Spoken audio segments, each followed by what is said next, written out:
Hapon na napagdesisyon na ni Manang Isabelita na umalis muna sa kanyang pinagtatrabahuhang pamilya.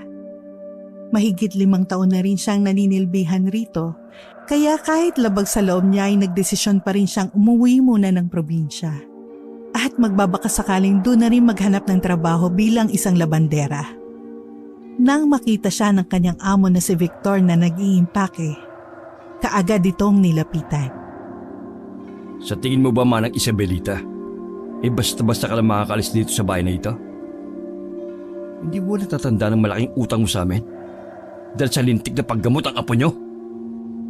Kailangan ko munang umuwi, sir. At doon muna ako maghahanap ng trabaho bilang isang labandera. Mas mainam na doon muna ako nang mabantayan kong apo ko. Magbabayad naman po ako sa mga utang ko sa inyo, sir. Hanggang hindi ko sinasabing umuwi ka, Manang, hindi ka makakauwi. Gusto mo bang ipakulong kita ngayon? Dahil sa pagkakautang mo sa amin? Pero Sir Victor, kailangan po ako ng apo ko. Wala pong ibang mag-aalaga sa kanya ngayon. Natigilan na lamang sa pagsasalita si Manang Isabelita. Ilang saglit pa ay dumating ang asawa ni Victor na si Carla. Ma'am Carla, pauwi niyo na po ako. Ano na naman ang pinagsasabi ng matandang to? Hindi na nagsalita pa si Manang Isabelita nang marinig niya ang mahinang usal ni Carla.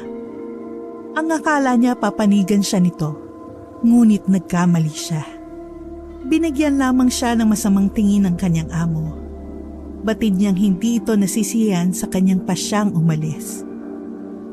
Walang aalis, Manang, tandaan mo yan. Ang arte-arte mong matanda ka. Kitang-kita ni Manang Isabelita ang mukha ng kanyang mga among hindi maipinta, kaya napabuntong hininga na lamang siya. Asikasuhin mo ang hapunan ni Benedict. 1 linggo kaming aalis. At siguraduhin mo lang, Manang, ha, na hindi ka aalis. Kayang-kaya ka naming ipakulong anumang oras. Tanging pagtango na lamang ang kanyang nagawa. Habang pinagmamasdan niyang umalis ang kanyang amo, hindi pa rin mawala sa kanyang isipan ang umuwi para sa apo. Matagal na rin nung huli niyang makasama yon, kaya labis ang pangungulila niya rito, lalo na't may sakit pa. Makalipas ang 1 oras, ay nakapagluto rin si Manang Isabelita ng hapunan para kay Benedict. Anong klaseng luto to, Manang? Sir Benedict, hindi niyo po ba nagustuhan ng niluto ko? Tinatanong mo pa ba yan? Or sadyang nawala na ang panlasa mo? Nasobra na sa alat itong niluto mo. Lumapit si Manang Isabelita para tikman ang kanyang niluto. Ngunit nang akmala niyang titikman ito, ay binuo si Benedict ang pagkain kay Manang Isabelita. Sir! Yan ang nababagay sa iyong matanda ka. Tumatanda ka na nga. Hindi mo pa magampanan ang trabaho mo ng maayos. Let's see. Isusumbong kita kay Mom and Dad. You're not doing any good, Manang. Pasensya na po, sir. Ipagluluto ko na lang po kayo ulit. Sisiguruhin ko pong tama na ang magiging lasa ng niluluto ko. Huwag na. Sa labas na lang ako kakain. Baka malason pa ako sa iluluto mo. Siguraduhin mo lang na malinis itong bahay pag uwi ko, Manang. Kung hindi, ay malilintikan ka talaga sa akin. Napaupo si Manang Isabelita sa sahig at napaluha na lamang. Hindi niya akalaing magiging mahirap ang kanyang tatahakin sa pagiging labandera niya sa pamilyang pinagtatrabahuhan. Unti-unting nagbabago ng pakikitungo nito sa kanya. Ilang araw pa lang ang lumipas, ay ganun pa rin ang pakikitungo ng kanyang mga amo sa kanya. Napagtanto niyang sobrang laki ng pinagbago ng trato nila sa kanya. Dati-rati naman ay sobrang bait nila, pero ngayon ay unti-unti na nag-iba. Maya-maya ay narinig niya ang malakas na sigaw ng kanyang amo na si Ma'am Carla. Kaya nagmamadali itong magtungo sa kinaroroonan nito. Manang Isabelita, nasaan ang kwintas ko? Po, ma'am. Anong kwintas po? Hindi po ako pumapasok sa kwarto niyo, ma'am. Huwag ka na magmaang-maangan pa, Manang. Ikaw lang naman ang pwedeng kumuha nun. Alangan naman ang anak ko, di ba? Nasaan ang kwitas ko? Ilabas mo na! Pawis na pawis si Manang Isabelita at nanginginig na sa takot ang kanyang kamay dahil sa sigaw ni Carla sa kanya. Kulang na lang ay sampalin siya nito sa sobrang inis. Ma'am, wala po talaga akong alam kung nasan ang kwintas niyo. Wala po akong kinukuha. Kilala niyo naman po ako. Huwag ka na magsinungaling, Manang. Ikaw at ikaw lang ang pwedeng kumuha ng kwintas ko. Kailangan mo ng pera, di ba? Para sa apo mong may sakit. Eh di ikaw lang may motibong magnakaw. Gusto pang magpaliwanag ni Manang Isabelita kay Carla. Ngunit biglang dumating si Victor kasama si Benedict. Sa mga mukha pa lang nila, lalong natakot ang matanda. Ano nangyayari rito? Bakit ka sumisigawan? Anong nakaw naririnig ko? Kasi matandang to, ninakaw ang kwintas ko. Yung kwintas na niregalo mo sa akin? Alin? Yung niregalo ni Dad sa'yo nung anniversary, Ma'am? Yung infinity? Yes, anak. Ninakaw ng walang hiyang matandang to. Kung gusto mo ng pera, Manang, pwede mo naman kaming kausapin eh. Hindi yung ninanakawan mo pa kami. Pinapakain at pinatira ka namin dito. Pero yun lang igaganti mo sa amin? Pero wala po talaga ako ninanakaw, Sir Victor. Alam niyo po yan. Matagal na po ako nagtatrabaho sa inyo. Pinagsilbihan ko kayo ng tapat. Wala po akong ninanakaw. Sinungaling ka. You're a freaking liar!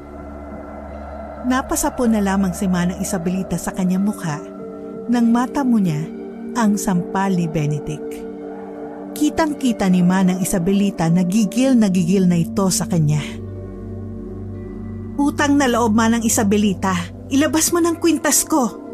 Importante yun sa akin. Hindi yung pwedeng mawala. Wala po talaga sa akin, Ma'am. Hindi po ako ang nagnakaw. Ayaw mo talagang sabihin, ha? Gusto mo talagang makulong ka, Manang? Walang paligoy-ligoy na kinaladkad nito patungong bodega si Manang Isabelita. Wala itong awa sa matanda kahit kitang-kita nitong nasasaktan nito. Maawa po kayo, Sir Victor. Hindi ko po ninakaw ang kwintas si Ma'am Carla. Hindi ka makakalabas, Manang. Hanggat hindi mo rin nilalabas ang kwintas ni Carla. Magtanda ka sa bodegang yan hanggang sa magutom ka. Palabasin niyo po ako. Maawa na po kayo, Ma'am. Humagulgol si Manang Isabelita. Gustong-gusto niyang buksan ang pintuan. Pero masyadong matibay ang pagkakagawa ng lock nito. Wala itong magawa kundi ang maghintay na lamang at makalabas. Lumipas ang isang araw at walang kain si Manang Isabelita. Sobrang lupaypay na ng kanyang katawan dahil na rin sa kanyang katandaan. Napadilat na lamang siya nang marinig niya ang pagbukas ng pintuan at pagbungad ni Victor. Sir! Sana'y nagtanda ka na, Manang Isabelita. Hindi mo pa alam kung ano magagawa namin sa'yo. Ayaw na ayaw talaga namin sa mga magnanakaw. Buti nga sa'yo matanda ka. Ano pang tinutunga-tunga mo? Maglinis ka na't maglaba. Pinapasweldo ka namin ng tama tapos tutunganga ka lang dyan? Ano ka? Sinusuwerte? Nagugutom po ako, Ma'am. Aba, anong pakialam namin kung nagugutom ka? Hindi ka namin responsibilidad. Bumili ka sa sarili mong pera. Ninakaw mo nga ang kwintas ko, di ba? Hindi po ako ang nagnakaw, Ma'am. Maniwala naman po kayo. Wala po akong ginagawang masama. Maglinis ka na nga. Ang drama mo naman, Manang. Kahit wala ng lakas si Manang Isabelita, ay dali-dali naman siyang tumayo para magsimulang maglinis. Para sa kanyang apo, ay kaya niya magtiis. Ayan, diyan ka magaling, di ba? Maglinis ka! Huwag kang tumigil hanggang hindi nalilinis ang buong bahay. Ayun na. Baka kung ano pang magawa ko sa matandang yan. Ilang segundo ay umalis na rin ng bahay ang kanyang mga amo. Nanlalabo na ang paningin niya dahil sa sobrang gutom, kaya ang ginawa niya, kinain na lamang ang mga tira-tirang pagkain na nasa mesa. Apo ko, patawarin mo ko. Konting tiis na lang, makakauwi rin si Lola. Hintayin mo si Lola. Tanging hinagpis lamang at pag-iyak ang magagawa ni Manang Isabelita. Wala siyang kawala. Puro nakakandado ang mga pintuan sa mansyon ng pamilyang pinagtatrabahuhan. Hindi siya basta-basta makakalabas. Nagdaan ang ilang gabi na walang maayos na hapunan si Manang Isabelita. Puro tira-tira lamang ang kinakain niya.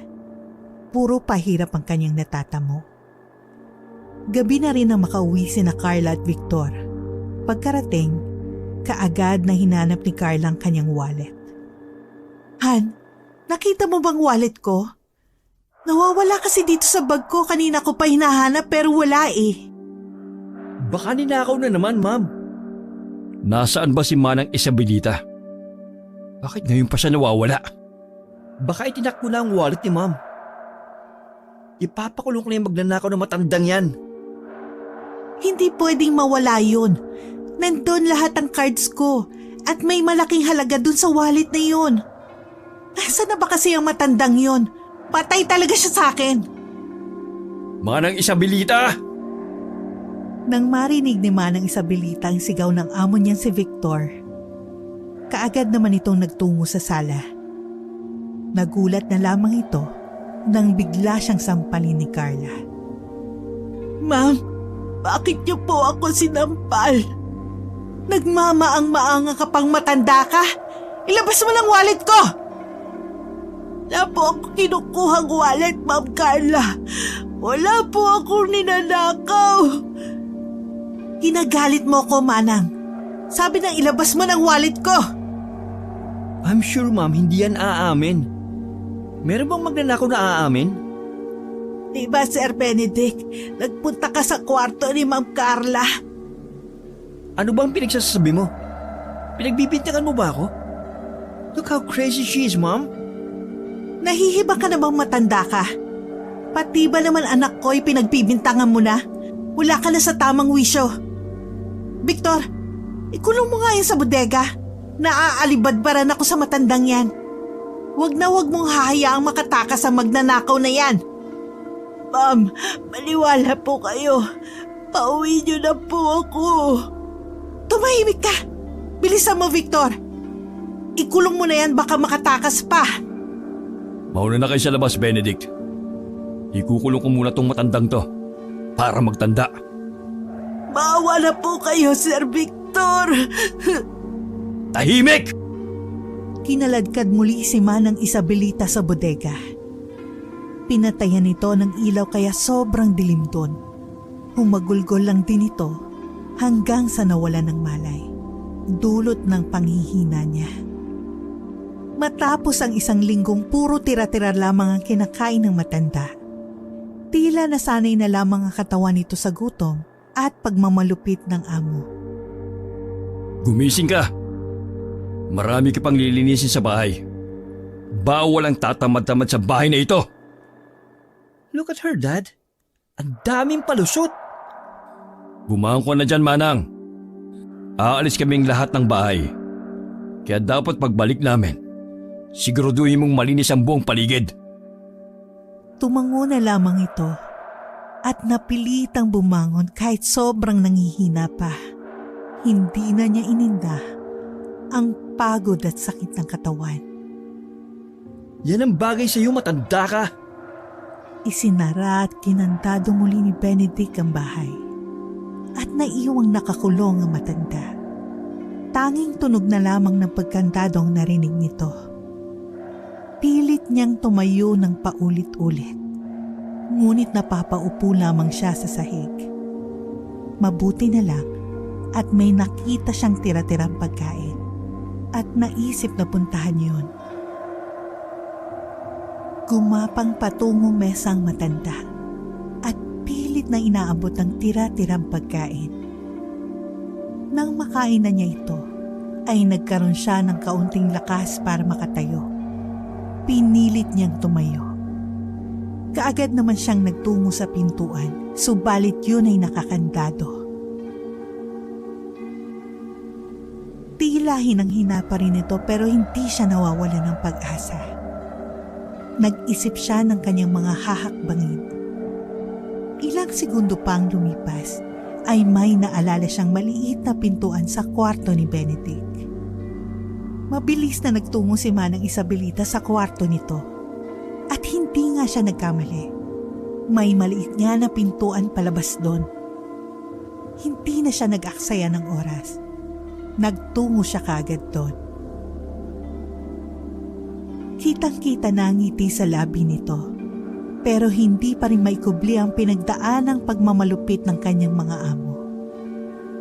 Subalit sa kabila nun, ay nagpatuloy siya sa paglalakad para makaluwas ng probinsya para sa apong may sakit. Mabuti na lang at may mabait na nagpasakay sa kanya papuntang probinsya. Mahigit 2 araw rin ang kanyang binyahe para makauwi lang. Sa wakas ay nakauwi na rin siya sa probinsya. Malayo pa lang ay tanaw na niya ang isang matanda. Si Aling Rosa na kanyang pinagbilinan sa kanyang apo. Isabelita! Ikaw ba yan? Bakit ngayon ka lang? Anong nangyari sa'yo? Bakit ganyan ang itsura mo? Baka sa mukha ni Rosa ang gulat at pag-aalala at lungkot nang makita niya si Isabelita. Hindi na rin nagpaligoy-ligoy si Manang Isabelita na magtanong tungkol sa apo. Sabik na siyang makita ito. Rosa, kumusta ang apo ko? Bakit ngayon ka lang umuwi? Hinihintay ka pa naman ng apo mo.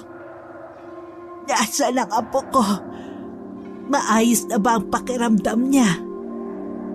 Ikinalulungkot ko sabihin pero wala ng apo mo, Isabelita. 2 araw na rin ang lumipas nung pumanaw siya. Gustong-gusto ko pa naman sana niyang hintayin umuwi. Ngunit hindi na nakayanan ng katawan niya. Sobrang hinang-hinaan ng katawan ng apo mo. Tila nagbibiro ka lang yata, Rosa.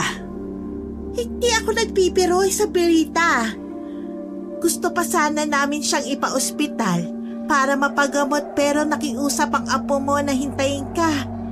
Pero natagalan ka naman sa pag-uwi. Nasaan ang apo ko, Rosa? Huwag niyo naman akong binibiro. Apo, nandito na ang lola! Napatakbo si Manang Isabelita sa loob ng bahay nila. Pero huli na talaga ang lahat. Wala na ron ang kanyang apo. Tanging litrato na lang nito ang natitirang nakikita niya sa loob. Paumanhin, Isabelita.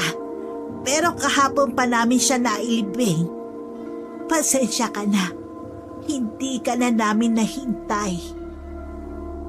Nang marinig yon ni Manang Isabelita, ay nakaramdam siya ng sobrang galit. Hindi na siya umiyak pa, bagkus pa'y napayukom ang kanyang kamao. Kasalanan nilang lahat to. Magbabayad sila. Sila ang pumatay sa apo ko. Ano ba kasing nangyayari sa'yo? Sabi mo maaga ang pag-uwi mo. Bakit sobrang napatagal? Kasalanan nila, Rosa. Kasalanan nila, Rosa, kung bakit namatay ang apo ko. Ginipit nila ako. Pinagmamalupitan nila ako. Kasalanan nilang lahat kaya magbabayad sila. Ano? Ang salbahe naman na naging amo mo.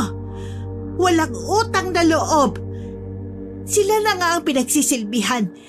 Yan pa ang igaganti nila sa'yo. Pagbabayaran nila ang lahat, Rosa. Igaganti ko ang apo ko. Kukunin ko mahalaga sa kanila. Pagbabayad sila! Talaga, magbabayad sila. Ipaghihiganti natin ang apo mo. Biglang umitim ang kalangitan. Bumuhos ang napakalakas na ulan at tila nabubuhayan si Manang Isabelita sa oras na iyon. Tila nag-ibang wangis ang kanyang mukha.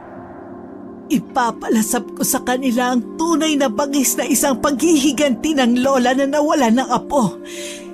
Ipapalasap ko sa kanila ang tunay na impyerno.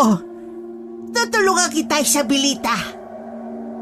Pinalipas muna ng matanda ang isang buwan para pagbayarin ng minsang pamilyang pinagsilbihan niya. Habang nakaupo sa silya si Rosa, may kinuha siyang isang pirasong tela. Sa loob ng telang yun ay may kung anong nakatagong hiyas at binigay niya yun kay Isabelita. Tuloy pa bang pagpapanggap ko bilang manlilimos? Kung anong nakaplano, yun ang sundin, Rosa. Pagbabayarin ko sila at lalong-lalo na yung anak niyang walang respeto sa nakatatanda. Tuturuan ko ng leksyon. Walang bodo ang mga kabataan ngayon kaya mabuting turuan natin ng leksyon. Akin ang hiyas na masimulan ko ng orasyon.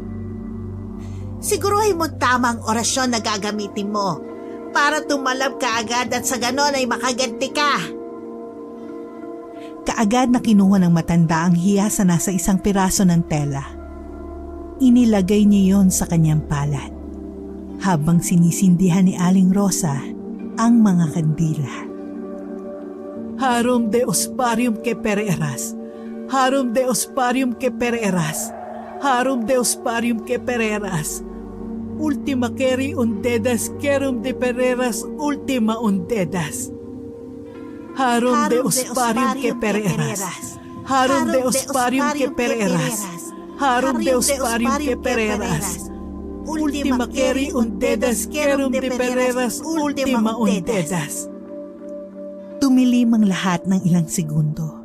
Tila nababalot ang paligid ng napakalamig na hangin at muling nagsindi ang mga kandila. Nagpapatunay na gumana ang orasyon na ginamit ng matanda. Tagumpay ang orasyon. Sa wakas, naisagawa ko na rin ang orasyon. Maigaganti na rin kita, Apo. Hindi maipaliwanag na galak ang kanyang nadarama.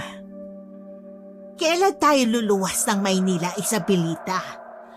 Bukas na bukas ay luluwas tayo kaagad. Kinabukasan ay nakaluwas rin ang dalawang matanda. Sumapit na ang araw ng linggo nang marating nilang muli ang bahay ng dati niyang amo. Nandito na ba tayo? Mukhang mapapaaga yata ang inyong pagluluksa ngayon. Magpakasaya muna kayo dahil mamaya ay maghihinagpis kayo tulad ng dinulot niyo sa akin. Kukunin ko rin ang mahalaga sa inyo, Sir Victor at Ma'am Carla. Tumaas lamang ang kilay nito at humalakak ng napakalakas. Ilang segundo pa ay binigay niyang muli ang hiyas kay Rosa para masimulan ang plano. Gawin mo ayon sa plano, Rosa. Nakita nilang lumabas ng bahay si Benedict kaya agad naman itong nilapitan ni Rosa. Nang makalapit na ito, hinay-hinay siyang naglakad na tila pang isang nanghihinang nilalang. Sir, namamalimos po. Huwag mo nga akong hawakan. Ang dumi-dumi mo. Alis! Go away! Sir, maawa po kayo. Wala na po akong makain. Palimos po. Sabi ng tabi! Palimos po, sir. Hindi nagpaligoy-ligoy na tinulak ni Benedict ang matanda at napasubsob ito sa kalsadang dinadaanan niya. Natawa pa ito sa sitwasyon ng matanda dahil ilang segundo rin itong hindi nakatayo. Tulungan mo ako, iho!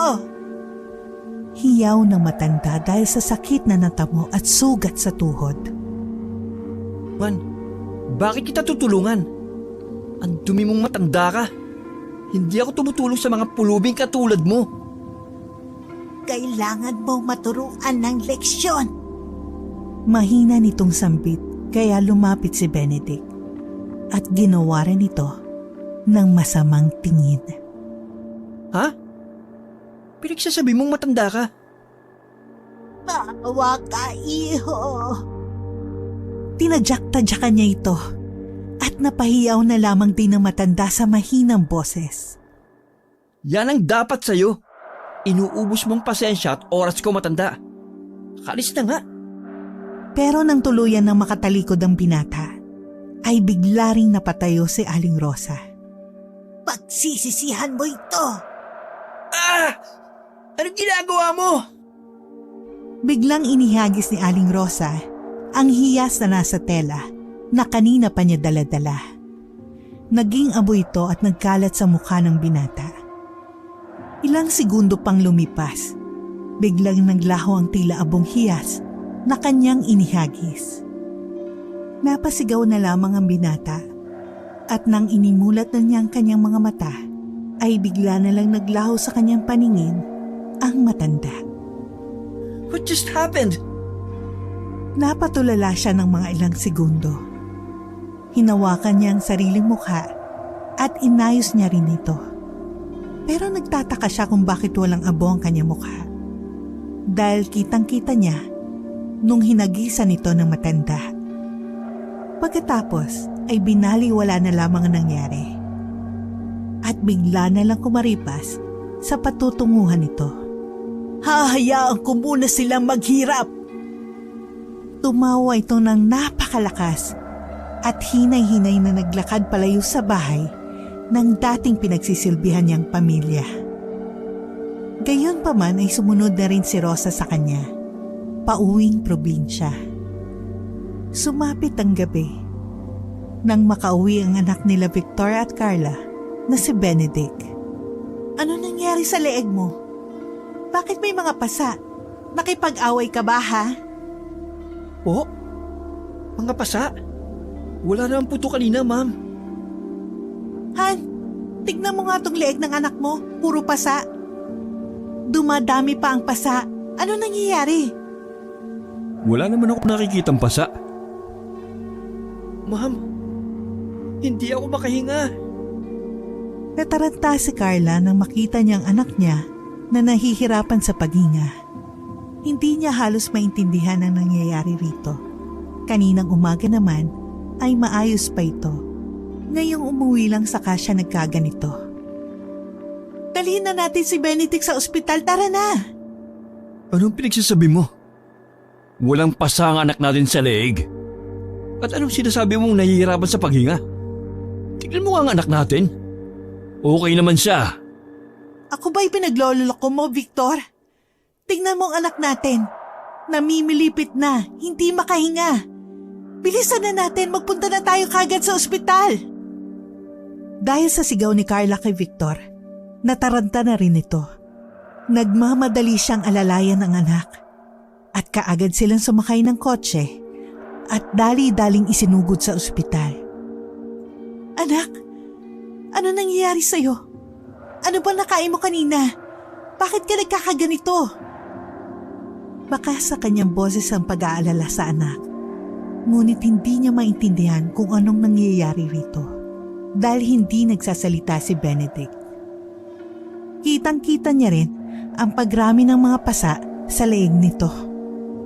Kumalma ka muna. Malapit na tayo sa ospital. Maya-maya pa'y nakarating na sila sa ospital. Nagmamadali silang pumunta sa doktor para ipakonsulta si Benedict. Dok, ang anak ko nahihirapang huminga. May mga pasa siya sa leeg. Asikasuhin yung anak ko. Huminahon ka, Carla. Paano ko hihinahon? Tingnan mo nga ang anak natin. Huminahon po kayo, Mrs. Huwag kayo mag-alala. Aasikasuhin namin ang anak niyo. Maghintay lang po kayo rito sa labas.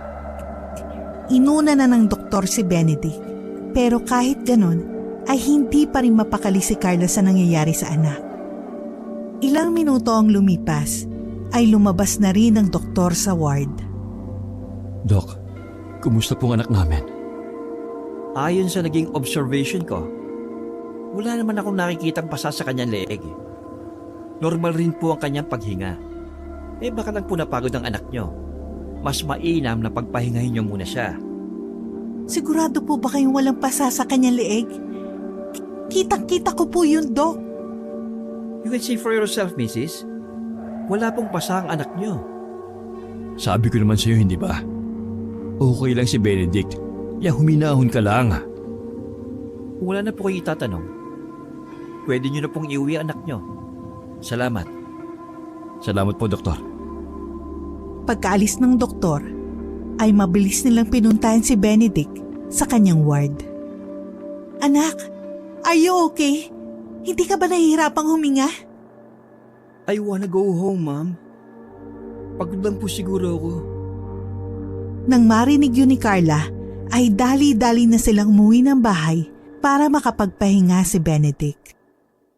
Lumipas ang ilang mga gabi at nakatulog ng maayos si Benedict. Diretso at mahimbing ang tulog niya. Wala na rin ang mga pasa niya sa leeg, kaya gumising ito nang masigla. Pero ang akala niyang okay na ang lahat, hindi pa pala. Sumapit ang gabi nang bigla na lang siyang nagsususuka. Pakiramdam niya may kung anong tumutusok sa tiyan niya. Ramdam niya ring may sumasakal sa kanya. Ma'am, hindi ako makahinga na maayos. Tulungan niyo po ako. Victor! Ayoko pa pong mamatay. Mabilis na nakatakbo patungong kwarto sina Carla at Victor. Gulat na gulat sila sa kanilang nakikita. Pilit na sinasakal ni Benedict ang kanyang sarili habang nakatitig sa salamin. Parang wala na sa wisyo ang kanilang anak. Tara na, Victor! Dali na natin muli ang anak natin sa ospital. Hindi na talaga ako mapalagay sa nangyayari sa kanya. Pinaharurot ng mabilis ni Victor ang kanilang sasakyan at mabilis na nakarating sa ospital. Nang makonsulta muli ng doktor si Benedict, ay ganun pa rin ang sinabi ng doktor. Normal naman daw to. Walang pasang nakita at lalong maayos naman ang pag-iisip nito ayon sa obserbasyon ng doktor. Anak, ano nangyayari sa'yo? May nakaaway ka ba? Hindi ko naiintindihan, anak. Anak, meron ko bang nakaaway sa paaralan nyo? Ma'am, wala po. Alam niyo pong wala, di ba? Ang hapdi po ng leg ko, ma'am. Para ko sinasakal. Ayoko bang matay? Anong gagawin natin, Victor? Magsasalita pa sana si Carla nang makita niyang anak na sumusuka ng dugo at sinulit. Ma'am! Victor! Hindi mapakali si Victor sa kanya nakikita. Mas lalo itong nataranta dahil rin sa malakas na sigaw ng asawa. Benedict, anak! Ano bang nangyayari sa'yo? Bakit ka sumusuka ng dugo at sinulid? Mukhang hindi na doktor ang kailangan natin, Victor. Kailangan na natin ng albularyo. Tamang-tama. May kakilala kong albularyo. Puntahan na natin siya kaagad. Ma'am, ayoko pa pong mamatay. Tila nang hihina na to. Baka sa boses nito na nawawalan na to ng lakas. Kaya dali-dali silang naggayak para pumunta sa kakilala ni Victor na albularyo. Pero bago sila makaalis, ay puro aberya ang kanilang naranasan. Teka lang, hindi ko mabuksan ang pintuan. Napasigaw ulit si Carla nang biglang namatay ang ilaw sa loob ng bahay nila. Dahilan para manginig ang malamig na kamay ni Benedict. Anong nangyayari, ma'am? Kapag minamalas naman, oo. Ngayon pa talaga tayo nawala ng kuryente. Akin ang cellphone mo. Bubuksan ko ang flashlight. Nang mabuksan ni Victor ang flashlight sa cellphone ng asawa, ay laking gulat niya sa nakitang anino ng isang matanda. Sino ka? Magpakita ka! Victor! Ano pa? Ano pa hinihintay mo? Utang na loob, naghihingalo na ang anak natin. Tapos takot lang sa sarili ang unahin mo? Mag-isip ka naman! May nakita akong anino ng isang matanda. Pinagsasabi mo. Buksan mo ng pinto para mapuntahan na natin ang kakilala mong albularyo. Pilit na binubuksan ni Victor ang pintuan. Pero hindi kinaya ng lakas niya. Wala na siyang ibang maisip kundi ang bitawan muna si Benedict at paalalayan muna kay Carla. Lumayo muna kayo sa akin. Pupwersahin ko ang pagbukas ng pintuan. Ilang saglit pa'y nabuksan ni Victor ang pintuan. Kaya dali-dali silang sumakay ng sasakyan. Paandarin mo na kagad ng sasakyan! Ayaw umandar ang makina. Ano bang nangyayari? Maandar naman to kanina eh. Anong problema? Ilang ulit pa nilang sinubukang paandarin ang makina. Hanggang sa gumana na ito. Parang nabunutan ng tinik si Carla nang umandar na ang sasakyan. Ma'am, hindi ko na kaya. Parang bibigay ng katawan ko anumang oras. Anak, lumaban ka. Malapit na tayo, konting tiis na lang. Nasusuka uli ako, ma'am. May sumasakal sa leeg ko. Tulungan niyo po ako. Bilisan mo, Victor! Maawa ka sa anak natin! Tanging hagulgol na lamang ang nagawa ni Carla. Hindi na siya nakakaisip pa ng matinong solusyon. Basta't ang alam niya ay maliligtas pa niya ang anak niya. Nandito na tayo. Pinahinto na ni Victor ang sasakyan at pinark ito sa gilid ng kalsada. Pagkababa nila, ramdam na nilang napakalamig na simoy ng hangin. Sobrang lakas ng ihip nito. Madilim din ang paligid. Animoy iisang tao lamang ang naninirahan sa liblib na lugar na kanilang napuntahan. Sigurado ka bang ito na ang lugar ng albularyong kakilala mo? Hindi ako magkakamali. Tumango na lamang si Carla at sumunod sila ni Victor. Wala yatang tao sa loob ng bahay, no? Mang Kanor! Mang Kanor! Nandyan po ba kayo? Ay, hindi ito ang kanyang bahay, Han. Umuwi na kaya muna tayo. Kailangan lang siguro ng pahinga ni Benedict. Anak! Tama na. Huwag niyo akong patayin. Biglang napasigaw na naman si Carla nang biglang natumba si Benedict at nagsuka ng maraming dugo at sinulit. Pero mas nagulat ito nang magsalita siya na tila ba may kinakausap na kung ano. Mang Kanor! Mang Kanor! Maawa na po kayo sa anak ko. Sa doktor na lang natin siya dalhin. Wala yata dito yung tinutukoy mong albularyo. Tingnan mong anak mo. Sobrang putla na at lupaypay na ang katawan. Hindi na normal ang kinikilo si Benedict. Babalik na sana sila sa kanilang sasakyan nang may biglang narinig silang boses sa kanilang likuran. Malayo pa na kayo, nararamdaman ko na kayo. Ang sama at ang lakas ang enerhiya sa paligid ng dumating kayo. Matutulungan niyo po ba kami? Ilang gabi ng ganyan ang anak namin. Sumusuka ito ng maraming dugo.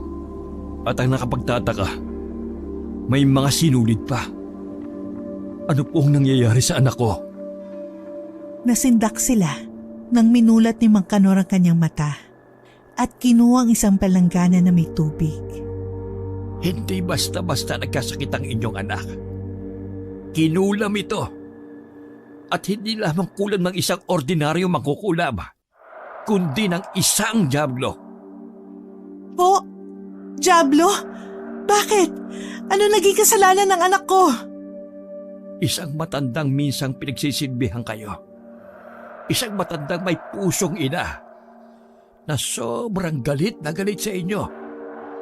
Nababalutan ng kung anong malakas na hangin ng buong paligid. Dahilan ng patuloy ng pamimilipit sa sakit ni Benedict. Si Manang Isabelita, walang hiya talagang matandang yan. Huwag mo nang dagdagan pa ang galit niya sa inyo. Hinding-hindi niya titigilan ang anak niyo.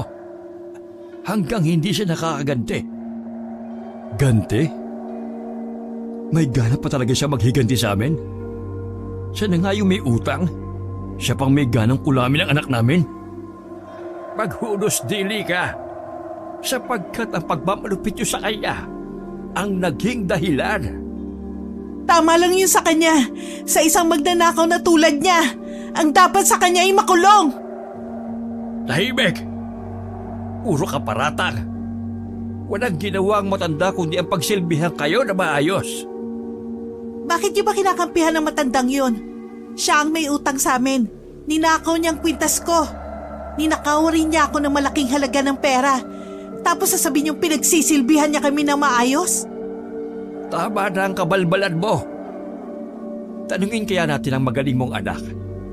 Hindi titigil ang kulam niya hanggang hindi nagsasabi ng totoo ang anak niyo. Anong ibig mong sabihin, Mang Kanor? Napatingin na lamang sina Victor at Carla sa anak na si Benedict. Kahit namimilipit sa sakit, pinipilit pa rin ito magsalita. I'm sorry, Ma'am. Kasalanan kong lahat. Walang ninakaw si Manang Isabelita. Ako po ang kumuha ng pintas mo at binenta ko. Ako rin ang kumuha ng wallet mo. At winaldas lahat ang pera mo ron. Patawad, Ma'am. It's all my fault.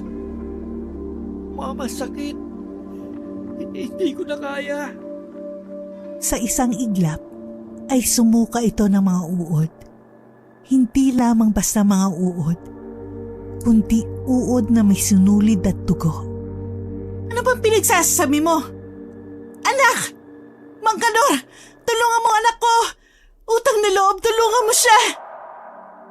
Naiiyak sina Victor at Carla sa sinapit ng kanilang nag-iisang anak. Ang karumal-dumal na pagsisinungaling nito ang nagdulot ng paghihirap nila. Hindi halos maisip ni Carla na magagawa yun ni Benedict. May magagawa ba kayo, Mang Kanor? Pagalingin niyo ang anak ko. Katahimikan! Nararamdaman ko ang isang masamang elemento sa paligid. Natahimik si Mang Kanor nang maramdaman niyang muli ang lakas ng hangin sa paligid. Maya-maya pa'y kumalma na ang mukha nito nang napaupo siya. Wala akong laban sa isang dyablo. Pero kunin niyo itong singsing ng panagang. Makakatulong to sa kanya. Wala na bang ibang paraan? Hindi namin kailangan ng panagang. Ang kailangan namin ay lunas para sa anak ko. Albularyo ka ba talaga, ha? Tumigil ka nga, Carla. Patulis ang tila mo. Kaya siguro pinaparusahan kayo. Wala kang silbing matanda ka! Pwede ba, Carla? Tumigil ka na. Kasalanan mo to eh. Abot ako pa talaga sinisisi mo? Kasalanan to ng matandang yun. Mangkukulam siya! Ma'am, Dad, tumigil na kayo. Hindi pa ba kayo natatalak? Natigilan na lamang ang dalawa nang muling magsalita si Benedict. Batid kong hindi siya titigil sa paghihiganti sa inyo. Si Manang Isabelita bang tinutukoy mo, Mang Kanor? Hanggang hindi siya nakakaganti, hindi siya titigil. Pahihirapan at pahihirapan niya ang anak niyo. Anong dapat namin gawin? May paraan ba? Sa ngayon ay wala pa. Pero ang pusong may galit ay maghihilom sa kapatawaran. Pero ano, Mang Kanor? nakuha na ng dyablo ang kaluluwa niya. Isang dyablo na ang kumikilos para sa kanya. Isinanglala ni Isabelita ang kaluluwa niya rito. Kapag galit na ang kumikilos, tiyak na mahihirapan tayo dyan. Hindi ba magagamot ngayon ang anak ko? Gamitin niyo muna ang singsing bilang panagang. Gagawa ko ng orasyon para labanan ang ritual ng isang dyablo. Habang hindi pa nag-aalas 12, mas mainam na umuwi muna kayo. Dalhin niyo na itong ibang panagang para hindi kayo magambalan ng masamang elemento sa paligid. Napabuntong hininga na lamang si Victor sa kanya narinig, habang si Carla ay puro ismid na lamang ang ginagawa. Maraming salamat po, Mang Kanor. Nagdaan ang 2 araw Naging maayos naman ang tulog ni Benedict. Kaya naging kampante si Carla. Wala na rin ang pasa nito sa leeg. Tuluyan na ngang gumaling si Benedict, Han. Dahil yun sa panagang ni Mang Kanor. Hindi ako naniniwala ron. Sadyang pagod lang siguro at may nakaing masama si Benedict kaya nagkaganon ng reaksyon sa katawan niya. Di naman talaga kasi totoo ang kulam-kulam na yan, no? Pwede ba, Carla? Magpasalamat na lang tayo. At naiwasan natin ang trahedyang nangyari sa anak natin. Hindi yun puro kareklamo. Baguhin mo na sana ang pananalita mo. Ang sabihin mo, kinakampihan mo ang matandang yon. Wala akong kinakampihan, Carla. Ang sakin lang, bawasan mo na ang pagkamata pobre mo at tulis ang dila mo. Hindi mo alam kung saan tayo dadalhin ng trahedya dahil sa pananalita mo. Ma'am, Dad, nag-aaway ba kayo? Nang bumaba si Benedict sa sala, parehong walang imik ang dalawa. Pero laking gulat ni Carla nang makita niya ang mukha nito. Napaatras ito sa kinatatayuan. Anak, anong nangyari sa mukha mo? Bakit napuno ng pasa? Victor, anong nangyayari? Pumunta na kagad tayo kay Mang Kanor. Wala na tayong oras. Tayo na!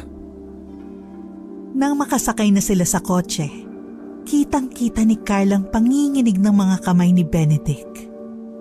Anak, kumapit ka lang! Huwag mo ipikit ang mga mata mo, anak! Nakarating kaagad sila sa bahay ni Mang Kanor. Kumakatok na rin sa pinto si Victor. Ginigising niya ang albularyo. Maya-maya ay nagbukas na ng ilaw sa loob ng bahay nito. Pagkatapos ng ilang minuto, ay bumukas na rin ang pinto. Kaagad na bumungad sa kanila ang mukha ni Mang Kanor.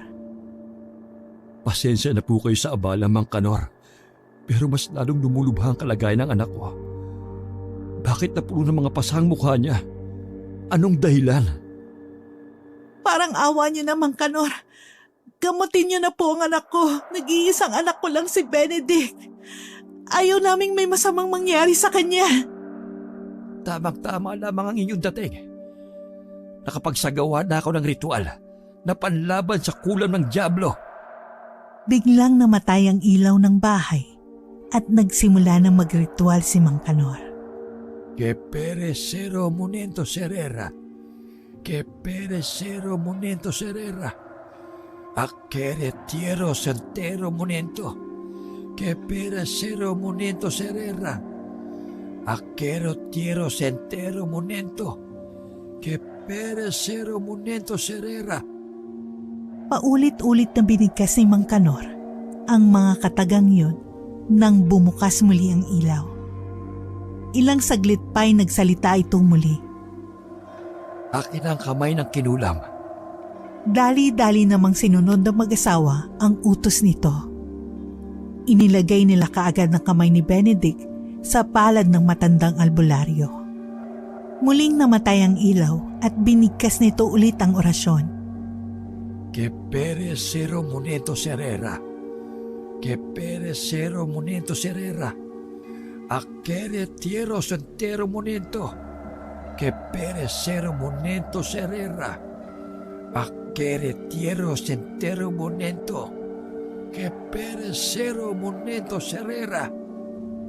Mama, hindi ko na kaya. Anak, lumaban ka! Hinang-hina na ang katawan nitong lumalaban kasabay ang pagritual ni Mang Kanor. Ilang segundo pa'y biglang umihip ang napakalakas na hangin. Sino ka sa tingin mo para pigilan ang pagkuha ko sa katawang ito?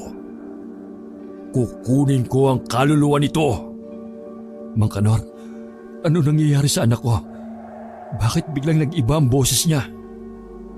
Natakot ang mag-asawang Victor at Carla sa kanilang nakita. Tila nag-iibang anyo na ang kanilang anak. Ibang-iba na rin ang boses nito. Animoy ibang tao na rin ang nagsasalita. Anak! Lumayo muna kayo sa kanya. Hindi na siya ang anak niyo. Isang dyablo na mismo ang nagpapakita sa atin at pilit niyang kinukuha ang kaluluwa nito. Lumaban ka, anak! Laban, anak! Que pero cero monento serera! Que pero cero monento serera! Aquera tieros entero monento! Que pere cero monento serera! Aquero tieros entero monento! Que pere cero monento serera! Hindi mo makukuha ang katawang ito! Que pero cero monento serera! Maya-maya pa'y tumahimik na si Benedict. Bumalik ulit ang ilaw. At ang kaninang malakas na hangin ay naglaho na rin. Nawala ng lakas si Mang Kanor. Inay, tulungan mo ako. Anak! Anak! Mabilis na niyakap ni Carla ang anak. Pero nagtataka ito, bakit inay ang tawag nito sa kanya? Alam na alam niyang hindi siya tinatawag ni Benedict nito.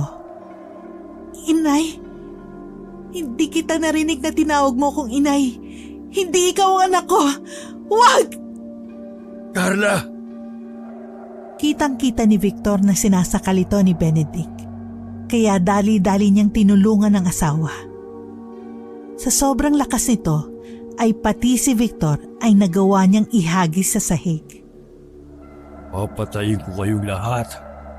Kukunin ko ang mga kaluluwan niyo. Mamamatay kayong lahat! Pero bago pa niya tuluyang masakal ang kanyang ina, ay naunahan na kagad ito ni Mang Kanor. Tinigil muna nito ang pagre-ritual at may kung anong hiyas ang inagis nito sa mukha ni Benedict. Ilang segundo pa ay huminahon to at bumalik na sa normal niyang anyo. Anak! Anong gagawin namin para gumaling ka? Kasalanan ko tong lahat. Kasalanan ko to, Victor. Siguro karma na to dahil sa tabas ng dila ko, sa sama ng ugali ko. Kasalanan ko rin. Kung hindi sana natin inabuso si Manang Isabelita, hindi maghihirap ng ganito si Benedict. Mom, I'm sorry. I was at fault. Huwag ka muna magsalita, anak. Alam kong sobrang nahihirapan ka na sa sitwasyon mo. Mang Kanor, ano po bang dapat namin gawin? Wala na ba talagang ibang paraan? Tanging paghagulgol na lamang ang kanilang magagawa dahil sa sinapit ng kanilang anak. May natitira na lamang isang paraan para mailigtas ang buhay ng anak niyo. Ano po yan? Sabihin niyo lang po, Mang Kanor. Gagawin namin ang lahat mailigtas lamang si Benedict. Kailangan niyong makita ang hiyas na ginamit sa pagkulam sa anak niyo. Kailangang masunog yon. Anong hiyas? Wala kaming alam sa hiyas na yon, Mang Kanor. Natitiyak kong nasa kamay yun ni Manang Isabelita, Ma'am. Natatandaan kong may isang matandang naghagis sa akin na parang abo. Tumpak! Yun nga ang hiyas na tinutukoy ko.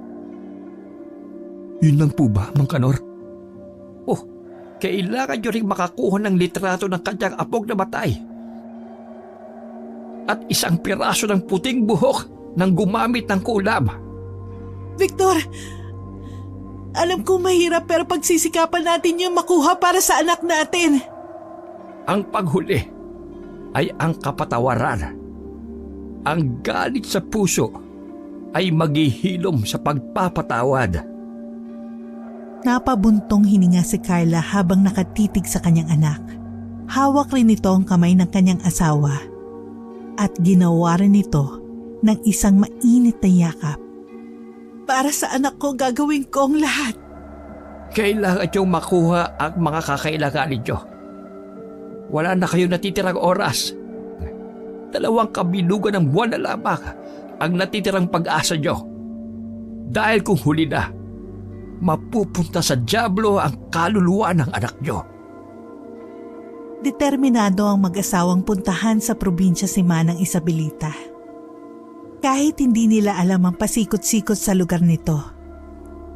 Nagpursige pa rin silang magpatuloy sa paghahanap ng bahay nito. Kung saan-saan na sila nagtanong, pero wala pa rin nakatunton sa bahay nito. Sigurado ka bang sa probinsya talaga nakatira si Manang Isabelita? Halos nalibot na natin ang lugar na to. Pero hindi pa natin napupunta ng liblib kabukiran na yon. Tinungo ni Victor ang isang masukal at liblib na kabukiran. Alam nilang delikado yon, ayon sa sabi-sabi ng mga naninirahan sa probinsya. Pero nagpatuloy pa rin sila. Sabi ng mga taga rito, delikado raw puntahan ng liblib na kabukirang yan. Hindi na ako natatakot. Kailangan kong isugal maging buhay ko, Carla, para sa anak natin. Naglakad ang mag-asawa hanggang sa may nakita silang isang maliit na kubo. Nagulat sila sa kanilang nakasalubong. Isang matandang may mahabang buhok na nasa katandaan na rin ng edad. Aling, pwede po magtanong? Hindi kayo nararapat dito. Umalis na kayo sa lalong madaling panahon. Nagimbal sila sa boses nito. Halatang may pagbabanta rin sa tono. Hindi kami aalis hanggang hindi namin natutunton ng kinaroroonan ni Manang Isabelita. Si Isabelita? Siya ang hanap niyo? Kilala niyo si Manang Isabelita? Pwede niyo po ba kaming dalhin sa kanya? Kayo ba ang binanggit niyang mga amo? Batid nila Carla at Victor na hindi nasisihan ng mukha ng matanda. Pero kahit ganun pa man, ay kinapala na lamang nila ang kanilang mga pagmumukha para magtanong. Aling, pwede niyo po ba kami matulungan? Kailangan lang talaga namin makita si Manang Isabelita. Sumunod kayo. Bukod pa ron, ay napatahimik na lang din ang matanda at sumunod na lamang sila. Malayo-layo rin ang kanilang nilakad hanggang sa maabot nila ang maliit na kubo. Pagkatapak kaagad nila sa bakuran, ay tila nanindig ang kanilang mga balahibo dahil sa ihip ng hangin. Ano pong nangyayari? Sumunod lamang kayo. Tumango lang din silang mag-asawa. Maya-maya ay nagulat sila ng sobra sa kanilang nakita. Kitang-kita nila si Manang Isabelita na nakaratay sa sahig. Sobrang lubhana ng kalagayan nito. Anong nangyari kay Manang Isabelita? Nagkasakit ba si Manang? Kayo ang may kasalanan kung bakit siya nagkaganyan. Nang dahil sa inyo namatay ang apo niya. At nang dahil sa inyo, lumubha ang kalagayan niya. Namatay ang apo niya? Hindi ko po kayo maintindihan. Ang higpit niyo sa kanya. Ang gusto lang naman niya ay makauwi para sa apo niya. Pero ano? Nang makauwi siya rito, puro siya pasa, sugat at walang lakas. Ang balas lang ni Isabelita dahil sa sobrang tagal niyang umuwi, hindi na niya naabutan ng buhay ang apo niya. Gustong-gusto pa niya sana itong makasama pero huli na ang lahat. Hindi namin alam. Hindi man lang kayo nakiramdam kay Isabelita. Pinagmalupitan niyo pa. Hindi na kayo naawa. Kayo na nga pinagsisilbihan. Ganyan pa isusukli niyo sa kanya? Humihingi po ako ng tawad. Pero huli na kayo. Isinagawa na niya ang kulam at ngayon ang buhay niya mismo ang magiging kabayaran nito. Pero, tapos nandito kayo para pagmalupitan ulit siya. Mga wala talaga kayong awa sa taong walang ibang ginawa kundi suklian kayo ng kabutihan. Tignan niyo si Isabelita. Tignan niyo ang paghihirap niya. Pero may paraan pa. May paraan pa talaga, mga timang. Biglang nag-ibang anyo ang mukha ng matandang kanina'y kausap nila. Ilang saglit pa'y mabilis na nagpunta ang kamay nito sa leeg ni Carla. Dahilan para mahirapan ito sa paghinga. Anong nangyari? Victor! Tulungan mo ko! Rinig na rinig ni Victor ang sigaw ng asawa. Pero maski siya ay hindi rin makagalaw. Hindi niya makukuha sa akin ang katawan ni Isabelita. Tila naging malademonyo na rin ang boses ng matanda, kaya bigla silang nataranta. Anong nangyayari? Sino ka ba? Ang tatapos sa inyong lahat. Kukunin ko ang inyong mga kaluluwa at magsasama-sama tayong lahat sa impyerno! Napakalakas ng puwersang dulot ng matanda. Dahilan para mahila silang dalawang mag-asawa sa ere. At sa tingin nyo ba ay hahayaan ko kayong makatakas dito? Hindi ko kayo patatakasin! Hinay-hinay at pasimpleng kinuha ni Victor ang holy water mula sa kanyang bulsa. Itong nararapat sa'yo! Inihagis ni Victor ang holy water sa mukha ng matanda, kaya bigla nitong nabitawan sila. Nagmamadaling binuhat ni Victor ang katawan ni Manang Isabelita at mabilis na nakalabas ng kubo. Hindi pa nakontento si Carla. Binuhusan niya pa ang matanda ng maraming holy water para hindi na to makabangon, para tuluyan silang makalayo roon. Dahil mabilis ang takbo ng pagmamaneho ni Victor, madali silang nakaabot sa bahay ni Mang Kanor. Mang Kanor! Mang Kanor! Nakailang tawag na si Victor sa pangalan ni Mang Kanor. Pero ni sagot wala silang narinig. Nagtataka si Carla kaya pinasok niya ang bahay nito. Laking gulat niya nang makita niya ang walang malay na si Mang Kanor at Benedict sa sahig. Dali-daling tumakbo papuntang sahig si Carla para alalayan ng mga katawan doon. Inuna niya muna ang kanyang anak at sinunod si Mang Kanor. Samantalang si Victor naman ay inasikaso ang katawan ni Manang Isabelita. Ang gagawin natin? Walang malay si Mang Kanor. Hindi ko alam. Wala na tayong oras na natitira. Nakita mo bang maliit na libro ni Mang Kanor? Hindi pwedeng hindi mailigtas ang buhay ni Benedict at ni Manang Isabelita. Wala akong nakita. Tingnan mo ang kanyang bulsa. Sigurado ako nandyan lang yan. Magmadali ka, Vic. Wala na tayong oras. Hinanap ng maigi ni Victor ang maliit na libro ni Mang Kanor. Hindi siya tumigil sa paghahanap nito. Han, nakita ko na. Ihagis mo sa akin, Han! Anong nangyayari, Han? Napasigaw sa sobrang takot si Victor nang makita ang asawa na biglang lumulutang sa ere ng patiwarek. Akin ang libro, hindi baling nakapatiwarek ako. Kaya kong basahin ang orasyon. Walang paligoy-ligoy na inihagis ni Victor ang maliit na libro sa kanyang asawa. Mabilis din itong nakuha ni Carla kahit nahihirapan to sa kanyang sitwasyon. Wala nang ibang bagay ang nasa isip niya kundi ang mailigtas ang buhay ng anak niya.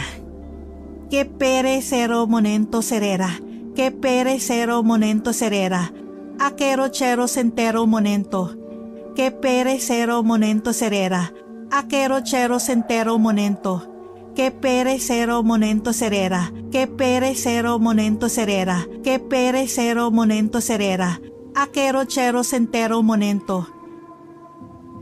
Paulit-ulit na binigkas ni Carla ang orasyon, pero wala pa rin nagbabago. Bakit hindi pa rin gumagana? Ang hiyas, Han. Kulang ka ng hiyas na tinutukoy ni Mang Kanor. Pati ang litrato ng kanyang apo. Hindi ko alam kung saan ang hiyas. Sandali lang. Mukhang nasa katawan lamang yun ni Manang Isabelita. Hanapin mo! Itong natitirang holy water. Gamitin mo. Inihagis muli ni Victor sa asawang holy water. Walang pagdadalong isip din na ginamit ito ni Carla. Para hindi siya mapatiwarik sa ere at makababa na ng tuluyan. Han, gumana holy water. Nakita mo bang hiyas? Yan na lang ang kulang. Sigurado ka? Ang litrato at puting buhok. May nakuha ka na? Nakuha ko lang to sa loob ng bahay ni Manang Isabelita. Ang hiyas na lamang ang kulang. Naghintay pa ng ilang minuto si Carla bago makita nito ang hiyas na nakatago sa katawan ni Manang Isabelita. Ilang sandali pa'y nakita niya yon sa likuran ng matanda. Nakita ko na! Akin na, Han! Wala nang natitirang oras! Walang sinayang na oras si Carla. Kumpleto na ang lahat ng kakailanganin at siya na mismo ang nagsasagawa ng orasyon. Que pere cero monento serera, que pere cero monento serera, aquero chero centero monento, que pere cero monento serera, aquero chero centero monento, que pere cero monento serera, que pere cero monento serera, que pere cero monento serera, aquero chero centero monento. Dumilim ang buong paligid habang nagriritual si Carla. Ang napakalakas na simoy ng hangin ang tanging ingay na kanilang naririnig. Maya-maya pa'y may narinig silang isang sigaw. Kukunin ko mga kaluluwa nyo! Papatayin ko kayo! Rinig na rinig ni Carla ang halakhak at malademonyong boses nito. Hindi man niya kita pero ramdam niya na sobra itong lakas. Pero nagpatuloy lamang ito sa pagre-ritual. Que pere cero monento serera, que pere cero monento serera, aquero chero centero monento, que pere cero monento serera, aquero chero centero monento, que pere cero monento serera, que pere cero monento serera, que pere cero monento serera, aquero chero centero monento. Muling tumahimik ang paligid sa pangalawang pagkakataon. At ilang saglit ay bumungad sa kanya ang mukha ng kanyang anak. Ma'am, tulungan mo ako. Anak! Pakawalan mo ako, Ma'am. Bakit mo ko tinatali? Tulungan mo ako, Ma'am. Tulungan kita, anak! Napakamasunurin mo talaga. Ngayon, kukunin ko na mga kaluluwa nyo!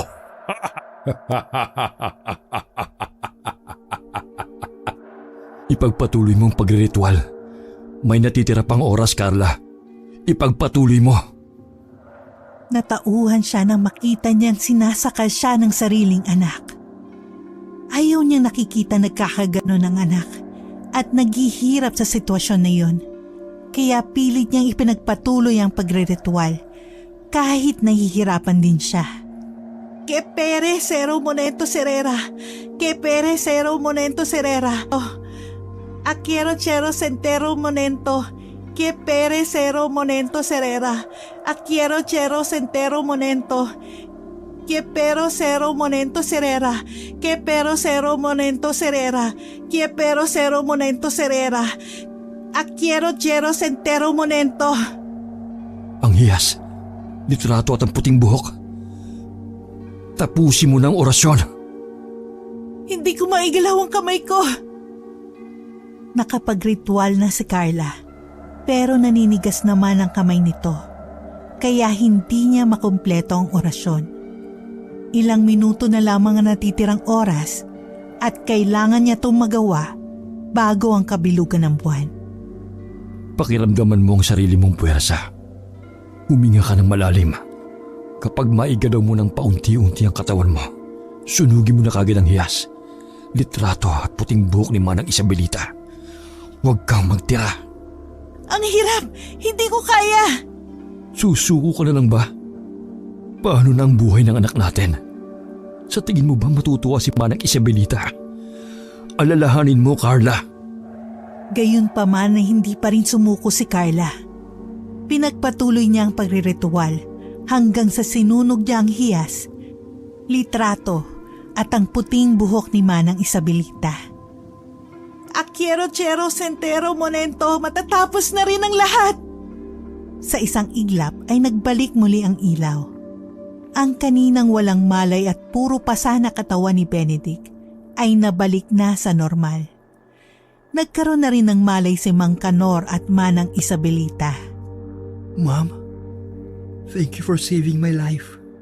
Dali-daling niyakap ni Benedict ang kanyang ina. Pero wala na itong lakas kaya siya naman ang nawala ng malay. Lumapit naman si Victor para yakapin ang anak. Sobrang tapang ng Mama Benedict. She deserved arrest. Hayaan muna natin siya magpahinga. Lumipas ang ilang minuto, nagising din ito. Ang kaninang nakahiga ay biglang napatayo. Manang Isabelita? Napatakbo na lamang ito patungo kay Manang Isabelita. Luhaan at punong-puno ng pagsisisi ang mukha. Patawarin niyo po ako, Manang Isabelita. Alam ko sobrang napagmalupitan ka namin. Lalong-lalo na sa inasal ko sa inyo. Hindi ko man lang kayo nagawang pagkatiwalaan. Ma'am Carla.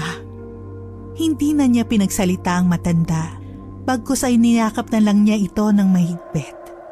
Ganon din si Benedict. I'm sorry po, Manang Isabelita. Ikaw po pinagbintangan ko. Pasensya na po kayo. Sana po mapatawad niyo pa po kami. Ang mahalaga ay ligtas na ang lahat.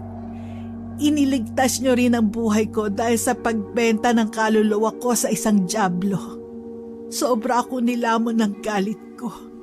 Hindi ko man lang inisip na marami ang madadamay na buhay. Pasensya na po, Manang. Dahil pinagbantaan ka naming ipakukulong dahil sa utang. At hindi kami naniwalang may sakit talaga ang apo niyo. Kung pinauwi ka lang namin ng maaga, naabutan mo pa sana ang apo niyo. Buhay pa sana siya ngayon. Pero tapos na ang lahat. Wala na tayong magagawa doon. Hindi ko na maibabalik ang buhay ng apo ko. Pero Manang, napagmalupitan ka pa rin namin. Maling-mali pa rin talaga ang nagawa namin sa inyo. Isa pa, hindi ka namin napakiramdaman. Siguro nga nahihirapan ka pa nun sa amin, Manang Isabelita. Napabuntong hininga na lamang ang matanda sa kangumisi. Napaupo ito sa isang upuan sa gilid. At ganon din si Carla. Tinabihan niya ito. Ang nakaraan ay nakaraan na. Huwag na nating gampalain pa. Uulitin ko, ang importante ay ligtas at maayos na ang lahat. Huli na rin ang lahat, hindi ko na maibabalik pa ang buhay ng apo ko.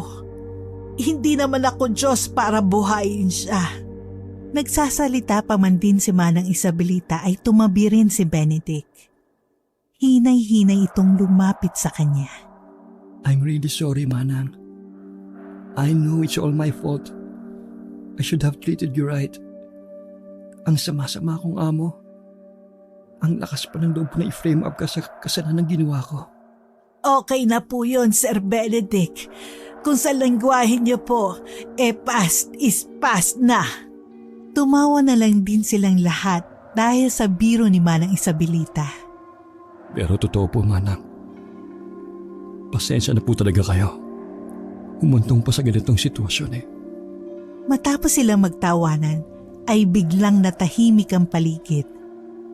Muli namang kinabahan ang kanilang mukha. Oh, ano nangyari dyan sa mukha niyo? Para kayo nakakita ng multo. Nagtaka lang si Mang Kanor dahil takot na takot sila sa kanilang nakita. Tila para silang nakakita ng multo. May multo! Tara, takbo na! Takbo na kayo! Hoy! Hintayin niyo kami ni Manang Isabelita! Ang bibilis niyo tumakbo, hintay! Sobrang bilis ng kanilang takbo palabas ng bahay ni Mang Kanor. Sobrang nagtaka na lamang ito, kaya lumapit siya sa salamin para tignan kung ano ang meron sa mukha nito. Multo! Napasigaw na lamang si Mang Kanor sa sarili niyang mukha. Kaya naman pala sobrang natakot ito sa kanya dahil nalagyan ng harina ang kanyang mukha kanina noong nawalan siya ng malay. Sino ba naman kasing matino ang maglalagay ng harina sa mesa para gamiting panagang sumpa? Bumalik kayo! Walang multo! Yung bahay niyo sa akin! Bumalik kayo! Kakasigaw ni Mang Kanor ay pumaos ang kanyang boses. Pero huli na rin kasi, hindi na niya naabutan ng sasakyan nito sa labas. Mabilis na pinaandar ni Victor ang sasakyan at tuluyang nakalayo. Bayad niyo sa akin! Nakalimutan niyo! Wala nagawa si Mang Kanor kundi ang mapaupo sa sahig at napabuntong hininga na lamang. Nakauwi na muli sina Victor, Carla, Benedict at pati si Manang Isabelita sa kanilang mansyon. Isinama na nila ang matanda dahil wala na rin itong kasama sa maliit niyang kubo sa probinsya. Masaya naman sina Victor at Carla dahil bukal sa kalooban ni Manang Isabelita ang pagsama nito. Nakalimutan kong bayaran si Mang Kanor. Ang laki pa naman na naitulong niya sa atin. Bukas pwede naman natin siyang balikan. Tama ka, ma'am. Balikan na lang natin si Mang Kanor bukas. Pagod na rin si Manang Isabelita kaya magpahinga na muna tayong lahat. May bukas pa naman eh. Magpahinga ka na po, Manang Isabelita. Alam kong nanghihina pa yung katawan mo. Mauna ka na pong matulog Salamat po, Ma'am Carla. Nauna nang nagpunta sa taas si Manang Isabelita para magpahinga. Pagkaabot niya sa kwarto niya, bumungad sa kanyang litrato ng kanyang apo. Nakita niya itong muli at napaluha na lamang. Masaya pa rin siyang nakita yon. Apo ko, kamusta ka na riyan sa itaas? Nakakalungkot lang dahil hindi na kita kasama. Hindi na kita mayayakap, apo ko. Pero magiging maayos pa rin si Lola dito, ha? Huwag kang mag-alala kasi magiging matatag pa rin ako. Napahagulgol na lang si Manang Isabelita sa huling sandaling yun, habang yakap-yakap ang litrato ng apo.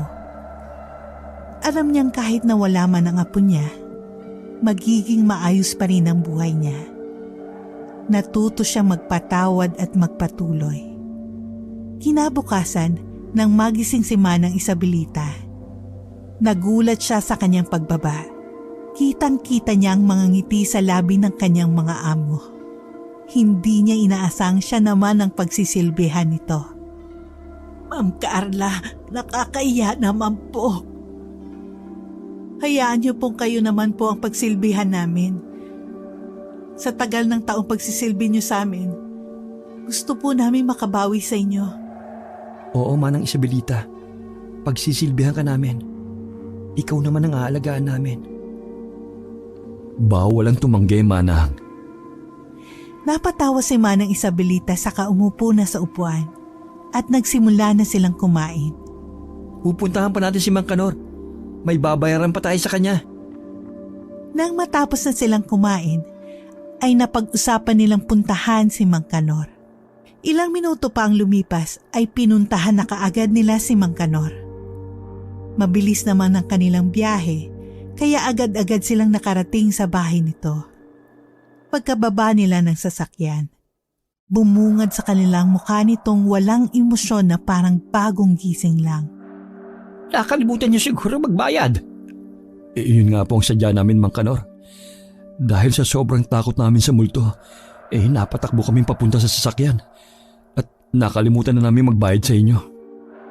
Pasensya na po talaga, Mang Kanor.